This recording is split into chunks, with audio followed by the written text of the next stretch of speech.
ঈদযাত্রায় ট্রেনের আগাম টিকিট বিক্রি চলছে। আজ দেওয়া হচ্ছে 25শে মার্চের টিকিট। এবারও ট্রেনের শতভাগ টিকিট মিলছে অনলাইনে।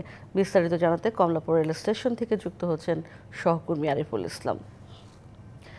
আরিফ, জানাবেন স্টেশনের চিত্র কেমন, কোনো অভিযোগ আছে কিনা, কি বলছে স্টেশন কর্তৃপক্ষ এবং কালোবাজারির কোনো অভিযোগ কেউ করছে কিনা জানাবেন বিস্তারিত।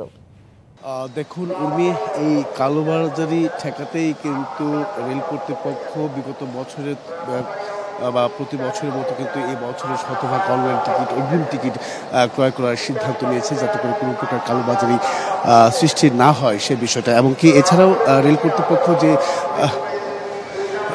কর্তৃপক্ষ যেটা বলছেন যে রেল কর্তৃপক্ষ এবার যে বিষয়টি আমরা প্রতি বছরই দেখে আসছি, 8 থেকে 10 জোড়া ট্রেন চলাচল করে থাকে, বিশেষ ট্রেন চলাচল করে থাকে ঈদ উপলক্ষে। তবে এবার যেটা হচ্ছে 5টি জোড়া ট্রেন চলাচল করবে। আর এই ক্ষেত্রে আজকে দেওয়া হচ্ছে 25 মার্চের টিকিট এবং কি অগ্রিম টিকিট। সেই টিকিটটা কিন্তু আপনি জানেন যে দেশের পশ্চিমা অঞ্চলের সকাল 8টা থেকে এই অগ্রিম টিকিট অনলাইনে ইস্যু করা হবে এবং কি পূর্বাঞ্চলের যে টিকিট দেওয়া হবে সেটা কিন্তু বেলা 12টার দিকে অনলাইনে ইস্যু করা হবে। যমুনা ইলেকট্রনিক্স ঈদে ডাবল খুশি অফার সিজন 3, যে কোনো পণ্য কিনলেই পাচ্ছেন নিশ্চিত ঈদ উপহার। ইতিমধ্যেই যেহেতু 8টা এখন 9টা বাজে, 1 ঘন্টা পার হয়ে গেছে, তো সেক্ষেত্রে অনেকেই এসেছেন এখানে, তবে কোনো প্রকার অভিযোগ এখনও কিন্তু আমরা দেখতে পাইনি। তো বরাবরই আমরা যেটা দেখে আসছি যে সাধারণ যাত্রীদের একটি অভিযোগ থাকে, অল্প সময়ের মধ্যে বা কিছুক্ষণের মধ্যে যে অনলাইনে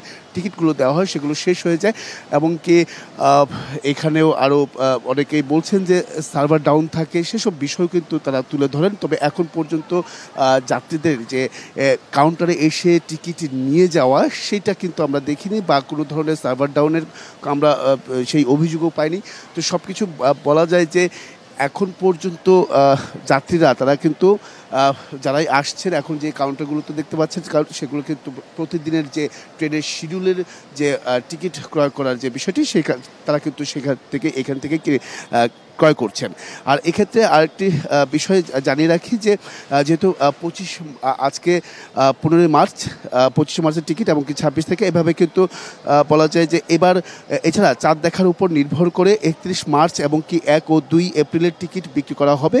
ঈদ যাত্রায় এবার প্রতিদিন ঢাকা থেকে 35,315টি অগ্রিম টিকিট পাবেন যাত্রীরা। তো সবশেষে বলা যায় যে উর্মি হয়তো অপেক্ষা করতে হবে এখানে যে যাত্রীদের কোনো অভিযোগ আছে কিনা, বা সার্ভার ডাউনের কোনো বিষয় আছে কিনা, কিংবা অনেকেই ব্যর্থ হচ্ছেন কিনা, সেসব বিষয় অবশ্যই তুলে ধরার চেষ্টা করবো। উর্মি, অনেক ধন্যবাদ আপনাকে আরিফুল ইসলাম।